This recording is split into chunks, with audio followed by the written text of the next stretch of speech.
ನಾನು first of all ನಿನ್ನೆ ನಾನು ಸ್ವಲ್ಪ ಊರಿನಲ್ಲಿ ಇದ್ದಿದ್ದಿಲ್ಲ. ನಾನು ಎಮರ್ಜೆನ್ಸಿ ಕೆಲಸಕ್ಕೆ ಬೀದರ್ ಹೋಗಿದ್ದೆ. ನಿನ್ನೆ ಕೋಟ್ನೂರು ಡಿ ನಲ್ಲಿ ಬಾಬಾ ಸಾಹೇಬ್ ಅಂಬೇಡ್ಕರ್ ಅವರು ಸ್ಟ್ಯಾಚ್ಯೂ ಮೇಲೆ ಏನು ಅಪಮಾನ ಆಗಿದೆ, ಇವತ್ತು ನಮ್ಗೆಲ್ಲೋ ಒಂದ್ ಕಡೆ ನಮಗೊಂದು ಮನಸ್ಸಿಗೆ ಒಂದು ಬಹಳ ನೋವಾಗಿದೆ. ಯಾಕಂದ್ರೆ ಇವತ್ತು ದಕ್ಷಿಣ ಮತಕ್ಷೇತ್ರ ಅಂದ್ರೆ ನಾನು ಒಂದು ಡಿಫಿಟೆಡ್ MLA ಕ್ಯಾಂಡಿಡೇಟ್, ಅದು ನಮ್ಮ ಕ್ಷೇತ್ರ. ಕೋಟ್ನೂರು ಡಿದಾಗ ಈ ತರ ಸ್ಟ್ಯಾಚ್ಯೂ ಮೇಲೆ ಬಾಬಾ ಸಾಹೇಬ್ ಅಂಬೇಡ್ಕರ್ ಸಾಹೇಬರು ಸ್ಟ್ಯಾಚ್ಯೂ ಮೇಲೆ ಈ ತರ ಅಪಮಾನ ಮಾಡ್ತಾರಂದ್ರೆ ಅವರಿಗೆ ನಾಚಿಕೆ ಬರ್ಬೇಕು. ಯಾಕಂದ್ರೆ ಇವತ್ತು ಬಾಬಾ ಸಾಹೇಬ್ ಅಂಬೇಡ್ಕರ್ ಅವರು ಇವತ್ತು ನಾವು ಕುತ್ಕೊಂಡಿದ್ದು ರಾಜಕೀಯ ಮಾಡ್ತಾ ಇದ್ದೋ ಅಂದ್ರೆ ಅವ್ರು ಕೊಟ್ಟಂತ ಶಕ್ತಿ, ಅವ್ರು ಕೊಟ್ಟಂತ ನಮ್ಗೆ ಒಂದು ಸಂವಿಧಾನ.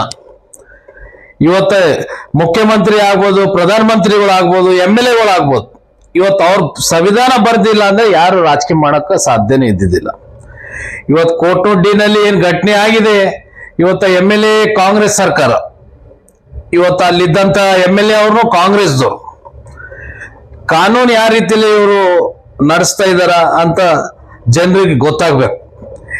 ಇವತ್ತು ಜಿಲ್ಲಾ ಅಧಿಕಾರಿಗಳು DC ಮೇಡಮ್ ಅವರು ಮತ್ತ ಪೊಲೀಸ್ ಕಮಿಷನರ್ ಸಾಹೇಬರು, ನಾನು ಅವರಿಗೆ ತುಂಬಾ ಮನಸ್ಪೂರ್ವವಾಗಿ ಧನ್ಯವಾದ ಹೇಳಕ್ ಇಷ್ಟಪಡ್ತೀನಿ. ಯಾಕಂದ್ರೆ ನಿನ್ನೆ ಆದಂತ ಘಟನೆಗೆ ಇವತ್ತು ಪೊಲೀಸ್ ಕಮಿಷನರ್ ಸಾಹೇಬರು ಏನ್ ಕಂಟ್ರೋಲ್ ತಗೊಂಡು, ಮತ್ ಜಿಲ್ಲಾ ಅಧಿಕಾರಿಗಳು ಏನ್ ಕಂಟ್ರೋಲ್ ನಲ್ಲಿ ನಮ್ಮ ಜಿಲ್ಲೆಗೆ ತಗೊಂಡು, ಇವತ್ತು 24 ತಾಸನು ಆಗಿಲ್ಲ 4 ಜನರಿಗೆ ಅರೆಸ್ಟ್ ಮಾಡಿ ಇವತ್ತ ಜೈಲಿಗೆ ಏನ್ ಕಳಿಸಿದಾರಲ್ಲ, ಇವತ್ತು ಬಹಳ ನಮ್ಗೆ ಒಂದು ಆತ್ಮಕ್ಕೊಂದು ಖುಷಿ ಅಂತ ಇವತ್ತು ನಮ್ಗೆ ಒಂದು ಕಂಡು ಬರ್ತಾ ಇದೆ.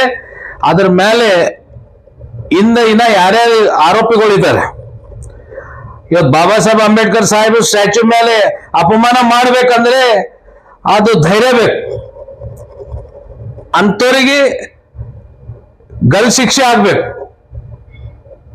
ಯಾಕಂದ್ರೆ ಇವತ್ತು ಅವ್ರು ಬರ್ದಂತ ಸಂವಿಧಾನ ಜಾತಿ ನೋಡಿ ಯಾವ ಸಂವಿಧಾನ ಬರ್ದಿಲ್ಲ ಬಾಬಾ ಸಾಹೇಬ್ ಅಂಬೇಡ್ಕರ್ ಸಾಹೇಬ್ರು. ನಿನ್ನೆ ನಾನು ನೋಡಿದೆ ಕೆಲವು ವಿಡಿಯೋ ಸೋಷಿಯಲ್ ಮೀಡಿಯಾದಲ್ಲಿ, ಇವತ್ತೆಲ್ಲಾ ಜಾತಿದವರು ಆ ಸಂವಿಧಾನಿಗೆ ಏನು ರೆಸ್ಪೆಕ್ಟ್ ಕೊಡ್ತಾರೆ, ಎಲ್ಲ ಜಾತಿ ಜನ ಇವತ್ತು ನಿನ್ನೆ ಹೋರಾಟ ಮಾಡಿದ್ರು. ಯಾಕಂದ್ರೆ ಅವ್ರು ಬರ್ದಂತ ಸಂವಿಧಾನದಲ್ಲಿ ಅದು ಶಕ್ತಿ ಇದೆ. ಇವತ್ತ ನಮ್ಮ ಕಲಬುರಗಿ ಜಿಲ್ಲೆನಲ್ಲಿ ಇಂಥ ಘಟನೆ ಆಗ್ತದಂತ ನಮ್ಮನ್ನು ಎಂದು ಅನ್ಸಿಲ್ಲ.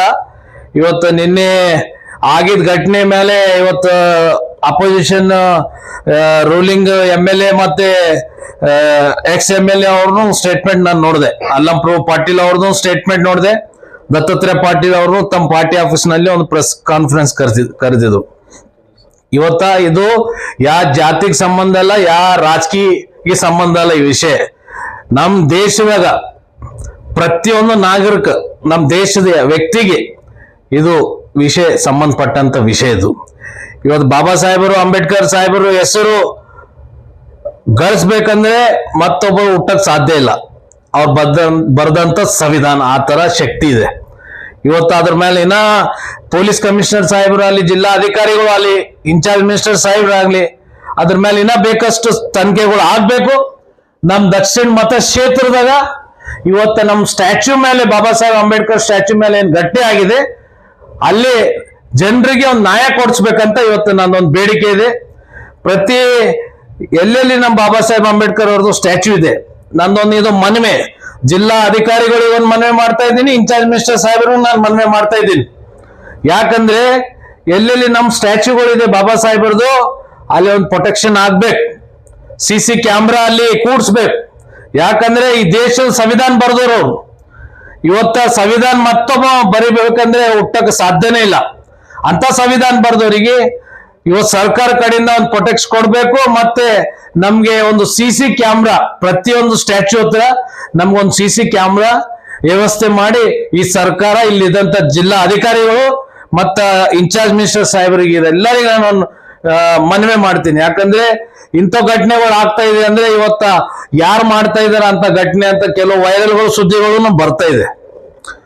ಆ MLA ಆಪ್ತಾ ಇದ್ದಾನೆ, ಆ ಪಾರ್ಟಿ ಆಪ್ತಾ ಇದ್ದಾನೆ. ಯಾರು ಆಪ್ತಾ ಇದ್ರೆ ಬಿ ನಮ್ ಸಂವಿಧಾನ ಬರ್ದಂತ ಬಾಬಾ ಸಾಹೇಬ್ ಅಂಬೇಡ್ಕರ್ ಅವರಿಗೆ ಅಪಮಾನ ಮಾಡಿದ್ರೆ ಅವನಿಗೆ ಗಲ್ ಶಿಕ್ಷೆ ಆಲೇಬೇಕು, ಅವನಿಗೆ ಜೈಲಿನಲ್ಲಿ ಹಾಕೇಬೇಕಂತ ನಾನು ಇವತ್ತು ಹೇಳಕ್ ಇಷ್ಟಪಡ್ತೀನಿ.